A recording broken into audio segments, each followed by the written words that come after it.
মা সরস্বতীর পাশে পুষ্পা 2 মুভির আল্লু অর্জুনকে দেখতে দর্শকের ভিড় বড়া করে।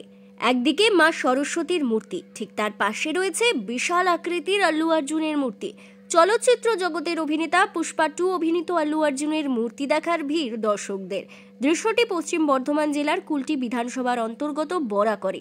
বিদ্যার দেবী মা সরস্বতীর পাশে রয়েছে চলচ্চিত্র জগতের অভিনেতা পুষ্পা 2 অভিনীত আল্লু অর্জুনের মূর্তি। আর এই মূর্তি দেখার জন্য গত 3 দিন থেকে দর্শকের ভিড় দেখা যাচ্ছে।